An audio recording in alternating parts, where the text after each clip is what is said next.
ပေးတဲ့ဆရာဆရာမတွေကိုလည်းကျေးဇူးတင်ပါတယ်။ယောဂတော့ဒါမြန်မာလိုပဲအတန်လို့မြန်မာလိုပဲပြောမယ်ပေါ့နော်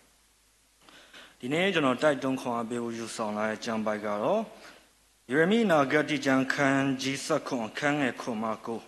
ုထာဝရဘုရားကိုစားတော်သူထာဝရဘုရားကိုမိမိကိုစားရအကြောင်းဖြစ်စေတော်သူဒီကောင်းကြီးမင်္ဂလာကိုခံအပ်တော်သူဖြစ်၏ထိုသူဒီကယေရှိသောအရ၌စိုက်၍မြင့်အနာမှအမြင့်ဖြာသည်ဖြစ်ပူသောအရှင်ရောက်ကြောင်းကိုမသိအရွက်မနုနံမိုးခေါင်သောကာလ၌စိုးရိမ်စရာမရှိဘဲအစဉ်မြတ်အသီးကိုတီးတတ်သောအပင်နဲ့တူ၏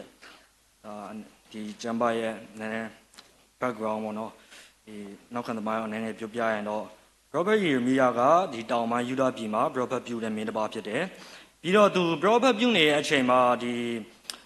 ီတောင်ပိုင်းယူဒာပြည်အနေနဲ့ကနိုင်ငံရေးမငြိမ်မသက်မှုတွေရှိတယ်နိုင်ငံရေးမတည်မငြိမ်မှုတွေရှိတယ်တစ်ဖက်မှာလည်းအခန်းကဏ္ဍအသီးသီးကဏ္ဍအသီးသီးလူမှုရေးစီးပွားရေးဘာသာရေးစတဲ့အခန်းကဏ္ဍအသီးသီးကလည်းအကြဘက်ကိုရောက်နေတဲ့အနေအထားဖြစ်တယ်ဒီအချိန်မှာဣသရေလလူမျိုးအနေနဲ့လည်းဒါပြင်ပပေါ့နော်ပြင်ပယံကိုပြန်ကြည့်မယ်ဆိုရင်ဘာဘူးလုံပေါ့နော်ဒီဘောက်လုံးရင်ပါယာကအယံကိုအင်အားကြီးမားလာပြီးတော့သူတို့ကိုဒါချင်းချောက်လာရတဲ့အနေအထားကိုတော့ရောက်ရှိနေတဲ့အနေအထားဖြစ်တယ်အဲ့အချိန်မှာဣသရေလလူမျိုးတွေအနေနဲ့ကဖျားကိုကူးစားရမယ်စားသူတို့ရဲ့ဒီအနီးနားမှာရှိတဲ့ဒါအီဂျစ်ပြည်တို့တခြားသောတိုင်းနိုင်ငံတွေနဲ့မဟာမိတ်ဖွဲ့ပြီးတော့တခြားသောလူချင်းကိုးစားရလို့ပြောဆိုရမယ်ပေါ့လူချင်းကိုးစားတဲ့အခါမှာသူတို့ရဲ့အဆုံးသတ်ကမလာခဲ့ဘူးအဲဒါကြောင့်မို့ကျွန်တော်တို့ဒီအခန်းငယ်9နေ6ကိုပြန်ကြည့်မယ်ဆိုထာဝရဘုရားမိန့်တော်မူသည်ကားလူကိုကိုးစား၍လူတတဝါကိုအမိပြုတ်တဲ့ဖြစ်စိတ်နှလုံးထဲ၌ထာဝရဘုရားတမန်ထွက်သွားသောသူသည်ကြံ့အပ်သောသူဖြစ်၏တဲ့ထိုသူသည်လွင်ပြင်၌ရှိသောတစ်ပင်ညောက်ကဲ့သို့ဖြစ်၍ကောင်းကျိုးရောက်ကြောင်းကိုမသိရအဘယ်သူမှမနေသောစားမြေတွေးချောက်သောလင်ပြင်၌နေရလိမ့်မည်ဘုရားသခင်မိန့်တော်ကတော့လူကိုကိုးစား၍လူတတဝါကိုအမိပြုတဲ့လူကတော့ကြံ့အပ်သောသူဖြစ်တယ်ထာဝရဘုရားထံတော်ကနေထွက်သွားပြီးတော့လူကိုသွားအားကိုးတဲ့လူဒီကြံ့အပ်တော်သူဖြစ်တယ်ပြီးတော့အဲ့ဒီလူရဲ့အသက်တာကိုလည်း Prophet ယေရမိယာကဘာနဲ့သွားပြီးတော့ခိုင်းနှိုင်းထားလဲဆိုရင်ဒီလွင်ပြင်မှာစိုက်တဲ့အပင်လွင်ပြင်ဆိုတာတနည်းအားဖြင့်ပြောရမယ်ဆိုတော့ဂန္ဓာရပေါ့နော်ဂန္ဓာရဆိုတာရေမရှိဘူးအဲရေမရှိတဲ့နေရာမှာစိုက်တဲ့တစ်ပင်6နဲ့တူရဲ့တဲ့ကျွန်တော်ဒီအပင်တစ်ပင်အသက်ရှင်ကြီးထွားပြီးတော့အတီးတီးနိုင်မှုရန်အတွက်ရေရာမရှိမဖြစ်လိုအပ်တဲ့အရင်အမြစ်တစ်ခုဖြစ်တယ်ဒါပေမဲ့ဒီလူကိုကိုးစားတဲ့လူရဲ့အသက်တာကဒီဘာမှအရင်အမြစ်မရှိဘဲနဲ့ရှင်သန်ကြီးထွားဖို့ရန်တော့မှမနှဲကိုဒါစူးစမ်းအားစိုက်ထုတ်နေရပြီကြီးထွားမှုလည်းမရှိဘူးဒါအသီးလည်းမသီးနိုင်တဲ့အသက်တာနဲ့သွားပြီးတော့တူပဲပြီးတော့ဒီလူတွေရတဲ့ကောင်းကျိုးဒီကောင်းကြီးခံစားရတဲ့အခါမှာကောင်းတဲ့ຢာတွေဖြစ်တဲ့အခါမှာလည်းသူတို့ကမသိတော့ဘူးပြီးတော့သူတို့ကဘယ်မှာနေရတယ်လို့လဲဆိုရင်စားမြေတွေးချောက်သောလင်ပြင်တိုင်းနေရလိမ့်မည်ပြောရတော့ခက်ခဲကြမ်းတမ်းတဲ့နေရာဒေသမှာခက်ခဲကြမ်းတမ်းတဲ့ဒီပတ်ဝန်းကျင်မှာနေရမယ့်လူတွေလို့ဒါဘုရားယေရမိယာကမိန့်မာထားရပေါ့ကျွန်တော်ဣသရေလလူမျိုးကိုကျွန်တော်ပြန်ကြည့်မယ်ဆိုရင်လေဣသရေလလူမျိုးအနေနဲ့ကဖျားကိုမေ့တယ်သူတို့ရဲ့ဘိုးဘေးတွေကိုဒီအဂရုပြည်ကထုတ်ဆောင်လာခဲ့တဲ့သူတို့ရဲ့ဖျားကိုမေ့တယ်သူအခုလက်ရှိနေဂတိတော်ထားရခါနန်ပြူတော်၎င်းအခုနေထိုင်နေတဲ့နေရာကိုပေးအပ်ခဲ့တဲ့သူဖျားကိုမေ့တယ်သူတို့ရဲ့ဘိုးဘေးတွေကိုတောက်လျှောက်အစဉ်အဆက်လမ်းပြပို့ဆောင်ကူညီမဆားခဲ့တဲ့ဖျားကိုမေ့ပြီးတော့ဘာမဟုတ်တဲ့လူတွေကိုတွားပြီးတော့မိခိုအားကိုးတဲ့အခါမှာသူတို့ရဲ့အဆုံးသက်အနေနဲ့ကတော့သူတို့ကြာသွားပြီပေါ့နော်ဘာလို့လဲအဲ့ဒါကိုကြာသွားရင် BC 986မှာနေဗုခဒ်နေဇာမင်းလက်ထက်မှာပဲဒါဒီတောင်ပိုင်းယူဒာပြည်အနေနဲ့ကဒီဘာလို့လဲအောက်တော့လုံးလုံးကြာတယ်အဲ့ဒီမှာလုံးဝဖျက်ဆီးခံလိုက်ရတယ်ပေါ့နော်ဒီရှောလမုန်ဗိမာန်တော်ကလည်းလုံးဝကိုဖျက်ဆီးခံလိုက်ရတယ်အဲဒါကြောင့်မို့ဒီ Prophet ယေရမိယာကသူတို့ရဲ့ဒီလူကိုစားတဲ့လူရဲ့အသက်တာကိုတွေးချောက်တဲ့အသက်တာတဲ့သူတို့ကဒီဘာအရင်အမြင့်မှမရှိဘူးသူတို့အသက်တာကဘာလို့လဲဆိုတော့သူတို့ကဘုရားသခင်မကူစားဘဲနဲ့ဘုရား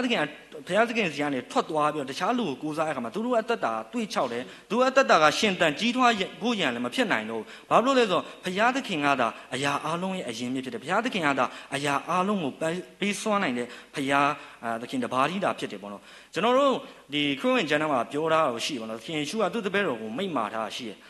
တင်းတို့လည်းငါငြိမ်သက်ခြင်းထားခဲ့တယ်ဒါပေမဲ့ငါပေးတဲ့ငြိမ်သက်ခြင်းကလောကအရာတွေကိုပေးတဲ့ငြိမ်သက်ခြင်းကဲလို့မဟုတ်ဘူးငါပေးတဲ့ငြိမ်သက်ခြင်းကတည်တံ့ခိုင်မြဲတဲ့ငြိမ်သက်ခြင်းဖြစ်တယ်ကျွန်တော်လောကအရာတွေဒီနေ့အဖြစ်ဆိုရုပ်ထုပစ္စည်းတော်၎င်းလူတော်၎င်းကျွန်တော်တို့ကိုစိတ်ငြိမ်သက်ခြင်းစိတ်လုံခြုံခြင်းစိတ်ကျဉ်သက်ခြင်းကိုပေးကောင်းပေးနိုင်တော်လဲဒါတွေကခဏတာပဲကျွန်တော်တို့ကိုပေးနိုင်တာဖြစ်ပါတယ်ဘာလို့လဲဆိုရင်လောကအရာတွေဖြစ်တဲ့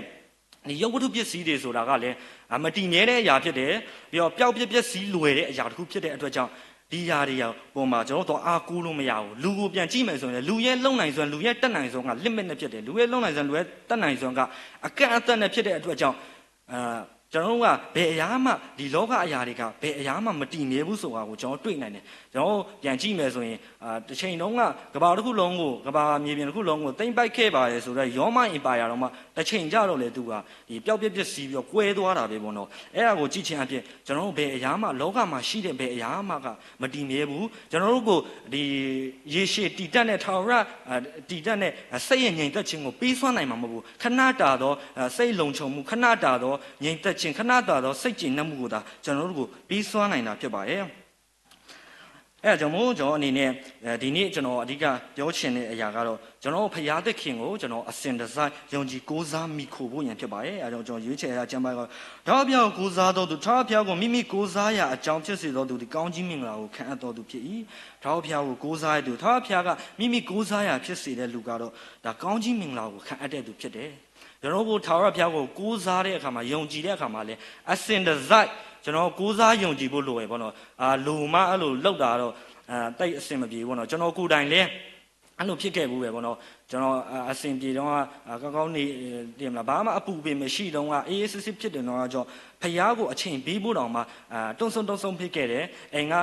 ဝတ်ပြုကိုယ်ဝဲချင်းအဲ့လိုဖျားဆုတောင်းမှုခေါ်တော့မှညှဉ်းညူခဲ့တာရှိသို့တော့ဒုက္ခရောက်ပြီဆိုတာနဲ့ဖျားကိုတားတဲ့ထဲမှာကျွန်တော်ပထမဆုံးပါခဲ့ဒါပေမဲ့နောက်ပိုင်းမှာကျွန်တော်ပြန်ပြီးတော့ကျမ်းစာဖတ်ပြီးကိုယ့်အသက်တာကိုပြန်ဆင်ခြင်လာတဲ့အခါမှာဒီရဟာဒါမားတော့မားနေပြီတော့ကျွန်တော်ဖျားသခင်ကိုယုံကြည်တဲ့အခါမှာဖျားသခင်ကိုကူးစားတဲ့အခါမှာဖျားသခင်ကိုမိခိုတဲ့အခါမှာကျွန်တော်ကအစင်တစိုက်အမြဲတမ်းဘယ်အခြေအနေမျိုးမှမဆိုအစင်ပြေတဲ့အချိန်ပဲမဟုတ်ဘူးအစင်မပြေတဲ့အချိန်လဲကျွန်တော်ကူးစားမယ်အစင်ပြေတဲ့အချိန်လဲကျွန်တော်ကူးစားမယ်အေးစစ်စစ်နေတဲ့အချိန်လဲကူးစားမယ်ဒုက္ခတွေပူပင်သောကတွေအခက်အခဲတွေရောက်တဲ့အချိန်မှာလဲကျွန်တော်တို့ကဘုရားသခင်ကိုအစင်တစိုက်ကူးစားဖို့လိုအပ်တယ်ဆိုတာကိုပြောချင်တယ်အဲ့လိုဘုရားသခင်ကိုကိုးစားတဲ့လူတယောက်ရဲ့အသက်တာကိုဝိရမီးရအနေနဲ့ဘာနဲ့တွားပြီးတော့ခိုင်းနိုင်ထားလဲဆိုရင်ယေရှိကအရင်၌ဆက်၍မျက်နာမှာအမျက်ဖြာတဲ့အပင်နဲ့ဆိုလိုချင်တာကတော့ဒီမျက်နာမှာစိုက်တဲ့အပင်တစ်ပင်နဲ့တွားပြီးတော့ပုံဝက်မှာနဲ့တွားခိုင်းနိုင်တာတယ်ကျွန်တော်အစောတုန်းကပြောခဲ့လို့ပဲမလို့အပင်တစ်ပင်ရှင်တန်ရက်တီကြီးထွားပြီးတော့အသီးသီးနိုင်ဖို့ရန်အတွက်ရေဆိုတဲ့အရင်းမြစ်ကမရှိမဖြစ်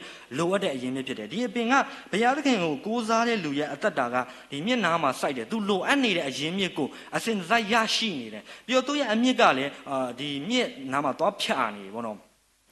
ဒုနည်းတူပဲကျွန်တော်ရဲ့အသက်တာကလည်းဘုရားသခင်နဲ့ကျွန်တော်ချိတ်ဆက်နေဖို့လိုပါတယ်ဒါခရစ်ဝင်ကျမ်းမှာပြောထားရပါတော့ဘုရားသခင်ကစပြည့်နွယ်ပင်ဖြစ်တယ်သူနိုင်တီးပြီးတော့ကျွန်တော်ကအတီးတီးရမယ်သူနိုင်မတီးပြီးအတီးမတီးရဲ့လူကဒီခုတ်ပြတ်ခြင်းကိုခံရမယ်ပေါ့ကျွန်တော်အနေနဲ့ယုံကြည်သူတွေဖြစ်တဲ့တယောက်အတွက်ကြောင့်ဘုရားသခင်နဲ့တီးဖို့လိုတယ်ဘုရားသခင်နဲ့ကျွန်တော်ရဲ့အသက်တာနဲ့ကချိတ်ဆက်ထားဖို့လိုတယ်ဘောနော်ဘာလို့လဲဆိုရင်ဘုရားသခင်ကအရာအလုံးရဲ့အရင်အမြင့်ဖြစ်တယ်ပြီးတော့ဒီခိုင်မာတဲ့ငြိမ်သက်ခြင်းဒီတည်တတ်တဲ့အတွင်းမှာငြိမ်သက်ခြင်းကိုလည်းဘုရားသခင်တပါးတည်းသာပေးနိုင်တယ်။အဲ့မှာစပ်ဖတ်မယ်ဆိုရင်ဒီအပင်အားတဲ့ပူသောအရှင်ရောက်ချောင်းကိုမသိအရွက်မညုံမနှံမိုးခေါင်သောကာလိုက်နဲ့စိုးရင်စရာမရှိပဲအစင်မြဲကိုတည်တတ်သောအပင်နဲ့တူ၏တဲ့ဒီအပင်ကတဲ့ဒီပူသောအရှင်ကိုကြာရောက်သောအခါဒီလိုနေပူတန်းနေဟိုဒီသူ့ကိုဒုက္ခပေးမယ်သူ့ကိုညှိုးနှွမ်းစေတဲ့အရာတွေကိုသူခံစားရတော့များလေသူကအရွက်မညှိုးနှွမ်းသွားဘူး။ဘာဖြစ်လို့လဲဆိုရင်သူလိုအပ်နေတဲ့အရင်အမြစ်ကသူ့ဘေးနားမှာပဲရှိရေဒီဟုတော့အရင်အမြစ်ကသူ့ကိုလုံးဝဒီမညှိုးနှွမ်းတော့အောင်သူဆက်လက်ပြီးတော့ရှင်တရက်တီကြီးထွားနိုင်သူဆက်လက်ပြီးတော့ကြီးထွားနိုင်သူဆက်လက်ပြီးတော့အတီးတီးနိုင်ဖို့ရဲ့အတွက်ဒီအပင်ကသူ့တောက်လျှောက်ဒီအာဟာရပေးနေရပေါ့နော်ပြီးတော့ဒီမိုးခေါင်သောကာလရောက်တော့အခါမှာသူ့အတွက်ကစိုးရင်စရာမရှိဘူးတဲ့အခက်အခဲတွေရောက်တဲ့အခါမှာသူကဘာမှစိုးရင်စရာမရှိဘူးဘာလို့ဆိုတော့သူ့ဘေးနားမှာရည်ဒီဟုတော့အရင်မျက်ရှိတယ်ဒါအမြင်တော့ဘာလဲဆိုတော့အစင်အမြဲကိုအသီးသီးသက်တော့အပင်နဲ့လည်းတူတယ်တဲ့ကျွန်တော်ရဲ့ယုံကြည်သူအသက်တာမှာလည်းဒီလိုပါပဲကျွန်တော်ဘုရားသခင်ကိုယုံကြည်ကိုးစားမယ်ဆိုရင်ဘုရားသခင်ကကျွန်တော်နဲ့အတူရှိမယ်ဆိုရင်ကျွန်တော်ပူပင်သောကရောက်နေပါစေကျွန်တော်တို့ကိုဒီစိတ်နှလုံးညှိုးငယ်စေတဲ့စိတ်နှလုံးစိတ်တကြအားငယ်စေတဲ့အရာတွေကျွန်တော်ကြုံတွေ့လာရပါစေဘုရားသခင်ကကျွန်တော်တို့ကို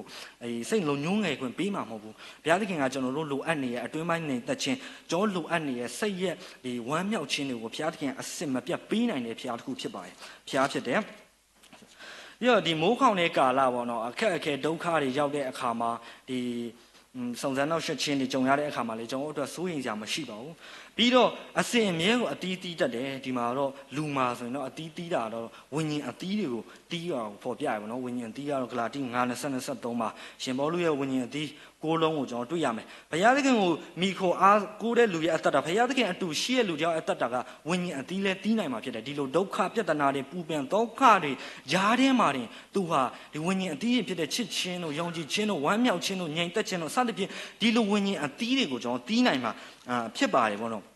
ကျွန်တော်ဒီဒံယေလကိုကျွန်တော်ပြန်ကြည့်မယ်ဆိုရင်ဒံယေလကရှင်သေးတူနန်းကိုပြစ်ချခံရတယ်ပြီးတော့ဒါပေမဲ့လည်းဘုရားသခင်ကသူနဲ့အတူရှိနေတဲ့အတွက်ကြောင့်သူကဘာမှမဖြစ်ဘူးသူကအေးဆေးပဲအချင်းတက်တဲ့မှာပဲငြိမ်သက်ခြင်းရှိနေတယ်ရှင်သေးကလည်းသူ့ကိုဘာမှကိုရံမပြုတ်ဘူးပေါ့နော်ကျွန်တော်တို့ဒီအချိန်မှာဘုရားသခင်ကဒံယေလကိုမဆတယ်ဆိုတော့ကျွန်တော်တွေ့ရသို့တော့ကျွန်တော်တစ်ဖက်မှာကျွန်တော်ပြန်ကြည့်ရမှာကဒံယေလရဲ့အသက်တာကိုလည်းကျွန်တော်ပြန်ကြည့်ဖို့လိုပါတယ်ဒံယေလကဘယ်လိုအသက်ရှင်တာလဲဒံယေလကဘယ်လိုမျိုးလူမျိုးလဲဆိုတာကိုကျွန်တော်ကြည့်တတ်ဖို့လိုတယ်ဒံယေလကဆုတောင်းအားကြီးရဲ့လူတစ်ယောက်ဖြစ်တယ်ဒံယေလကဖယားနဲ့အစဉ်မိသားရာရှိရဲ့လူတစ်ယောက်ဖြစ်တယ်ဒံယေလကဖယားနဲ့အစဉ်ထိတွေ့နေတဲ့လူတစ်ယောက်ဖြစ်တယ်ဒံယေလကဖယားရဲ့စကားကိုနားထောင်ပြီးတမန်တရားကိုအစဉ်တစောင်းလိုက်နာခံလိုက်လျှောက်တဲ့လူတစ်ယောက်ဖြစ်တယ်ဒံယေလဟာဖယားအပေါ်သစ္စာရှိတဲ့လူတစ်ယောက်ဖြစ်တယ်ဆိုတာကိုကျွန်တော်တွေ့နိုင်တယ်သူသစ္စာရှိလို့ပဲသူဟာဒီချင်းတဲ့တင်တွေကိုသူချခံရတာပေါ့ဒီနေဘောကနေစာမင်းဟာဒီသူ့ရဲ့ဒီတခြားသောအမှုမှတ်တွေအကြံပေးရဲ့တိုက်တော်မူကြောင့်သူကရုပ်ထုစင်ထုကူးကွယ် sorry ရုပ်ထုစင်ထုကိုသူ့ရဲ့ရုပ်ထုစင်ထုကိုဒီဆောက်ပြီးတော့လူတွေကိုကူးကွယ်ရမကူးကွယ်တဲ့လူကိုသူဒီချင်းတဲ့ပြစ်ချမယ်ဆိုတဲ့ဥပဒေကိုထုတ်တယ်အဲ့ဒီမှာဒံယေလကိုသူလှုပ်ခိုင်းမိမယ်လေဒံယေလကမလှုပ်ဘူးသူညင်းပဲ့တယ်သူဘယ်လူအရှင်းမှသူပြတ်ဝတ်မကူးကွယ်နိုင်ဘူးသူဘုရားသခင်တပါးတိသားကိုသာသူပြတ်ဝတ်ကူးကွယ်မယ်ဆိုပြီးတော့ဘုရားအပေါ်ကိုသစ္စာရှိတယ်ဆိုတော့ကျွန်တော်တွေ့ရသူ့ရဲ့သစ္စာရှိမှုကြောင့်ပဲသူဒါဒံပေးခံရသို့တော့ဘုရားသခင်ကသူနဲ့အတူရှိတယ်သူ့ကိုကူညီမဆတဲ့အတွက်ကြောင့်သူကဒီချင်းတွေ့ထဲမှာတင်မို့သူကဒီစိတ်လုံးငြိမ်သက်ခြင်းကိုအပြည့်ရတယ်ပြီးတော့ဒီလွတ်မြောက်ခြင်းအခွင့်ကိုရတယ်ဆိုတာကိုကျွန်တော်တွေ့ရကျွန်တော်ပြန်ကြည့်မယ်ဆိုရင်ဒံယေလကဘုရားသခင်ကိုလိုမှအခုညီထတောင်းတဲ့လူမဟုတ်ဘူးသူရဲ့တော်ပြန်ကြည့်မယ်ဆိုဘုရားသခင်နဲ့သူကအစင်တစိုက်အမြဲတမ်းကိုဘုရားနဲ့ဒီကျွမ်းဝင်တယ်ပေါ့သူရဲ့တာဘုရားနဲ့ကျွမ်းဝင်တယ်ဘုရားနဲ့အစင်မိသားရာဖွဲ့တဲ့ရှိတဲ့လူတစ်ယောက်ဖြစ်တယ်ဘုရားရဲ့စကားကိုဘုရားရဲ့စကားကိုနားထောင်တဲ့တမန်တရားအတိုင်းနာခံလိုက်လျှောက်တဲ့အသက်တာတစ်ယောက်ဖြစ်တယ်ဘုရားကလုံမပဲကူပါခဲ့ပါလို့ပြောတဲ့အသက်တာမဟုတ်ဘူးကျွန်တော်ရဲ့အသက်တာမှာလေသူ့ရဲ့ဒံယေလရဲ့အသက်တာကဲသူကျွန်တော်ဖြစ်ဖို့လိုပါတယ်ဘုရားကိုကျွန်တော်တို့ကအစင်တစိုက်အမြဲတမ်းယုံကြည်ကိုးစားမိခို့ဖို့လိုပါတယ်ကျွန်တော်အကူအညီလိုမှပဲဘုရားကိုတောင်းတာကတော့ဒါနည်းနည်းအနည်းငယ်တော့မားနေပြီလို့ကျွန်တော်ထင်တယ်ပေါ့ဘုရားနဲ့ကျွန်တော်ကအမြဲတမ်းမိသားရာရှိဖို့လိုတယ်ဘုရားနဲ့အမြဲတမ်းအချိန်ယူဖို့လိုတယ်ဘုရားရဲ့ဒီစကားကိုလည်းနားထောင်ဖို့လိုတယ်ပေါ့နော်ခုနကတော့ကျွန်တော်ဓမ္မတခြင်းမှာဆိုသွားလို့ပဲနော် trust and obey ယုံကြည်ုံနဲ့မကဘူး obey နာခံဖို့လည်းလိုနာခံယုံနဲ့မကအောင်နာခံပြီးတော့လိုက်လျှောက်ဖို့ပဲလိုတယ်ပေါ့နော်ကျွန်တော်တမန်တရားအတိုင်းကျွန်တော်နာခံလိုက်လျှောက်ပြီးတော့ဘုရားသခင်ရဲ့စကားကိုနားထောင်ဖို့လိုတယ်ဆိုတာကိုကျွန်တော်ပြောချင်တယ်ကျွန်တော်ယနေ့ခေတ်မှာဆိုရင်လည်းကျွန်တော်ပြန်ကြည့်မယ်ဆိုရင်လည်းကျွန်တော်ဒီအဲ့တော့ဒီ Robert ယေမိယဒီဟိုပါပေါ့ Robert ပြုတ်ခဲ့တဲ့အချိန်ကာလနဲ့ကညီမှုရှိတယ်ပေါ့နော်ကျွန်တော်နဲ့နိုင်ငံမှာလည်းနိုင်ငံရဲ့အခြေအနေကမတည်ငြိမ်ဘူးအခန်းကဏ္ဍတီးတီးမှလည်းဒါအကြဘက်ကိုပဲရောက်နေတယ်ပြန်ကြည့်မယ်ဆိုစိတ်ပူပန်စရာတွေစိတ်ညှိတွားစရာတွေကျွန်တော်ဘယ်နေရာပဲကြည့်ဖုန်းပဲကြည့်ပါကြည့်စစ်ပွဲပါညာပေါ့ဒါတွေပဲတွေ့ရတဲ့အချိန်မှာကျွန်တော်စိတ်ပူပန်တော့ကားရောက်ရတယ်စိတ်မတော်ကြီးတွားရတယ်စိတ်သက်ကြအားငယ်နေရတယ်လူငယ်တွေမှာဆိုလဲအနာဂတ်ပြောက်တယ်ဘာလုပ်ရမယ်မသိတဲ့လူတွေလည်းရှိလာလုံခြုံရေးအတွက်ကိုယ့်ရဲ့လုံခြုံရေးအတွက်စိုးရိမ်စရာရှိလာတယ်ဒီလိုအခြေအနေမျိုးမှာကျွန်တော်တို့အနေနဲ့ဘုရားသခင်ကိုကျွန်တော်တို့အစဉ်တစိုက်ယုံကြည်ကိုးစားဖို့လိုတယ်မလို့လဲဆိုရင်ဘုရားသခင်ကကျွန်တော်တို့ကိုကျွန်တော်လိုအပ်နေတဲ့ခန္ဓာပိုင်းဆိုင်ရာလိုအပ်မှုကိုကျွန်တော်ကိုပေးရုံနဲ့မဟုတ်ဘူးကျွန်တော်ရဲ့စိတ်ဝိညာဉ်ရဲ့လိုအပ်နေတဲ့စိတ်ဝိညာဉ်ရဲ့ခွန်အားလားစိတ်ရဲ့ငြိမ်သက်ခြင်းလားစိတ်လုံးရဲ့ဝမ်းမြောက်ခြင်းလားဒီဝိညာဉ်အသီးတွေကိုလည်းတီးစေနိုင်တဲ့ဒီဝိညာဉ်အသီးတွေကိုလည်းပေးစွမ်းနိုင်တဲ့ဘုရားဖြစ်တယ်ဘုရားသခင်ကအရာအားလုံးရဲ့အရင်အမြစ်လည်းဖြစ်ပါရဲ့အဲကြောင့်မို့ကျွန်တော်အနေနဲ့ဘုရားသခင်ကိုအစဉ်တစိုက်ယုံကြည်ကိုးစားပြီးတော့ဒီဘုရားသခင်ရဲ့ဇာတ်ကိုအမြဲနာခံလိုက်လျှောက်ပြီးဘုရားနဲ့ဒီသွားလာတတ်တဲ့ဘုရားနဲ့အချိန်ယူမိတ်တာတော့ဖွက်တတ်တဲ့အတ္တဖြစ်ဖို့ရန်အတွက်အနည်းငယ်လေးတိုက်တွန်းခွန်အားပေးရှင်ပါတယ်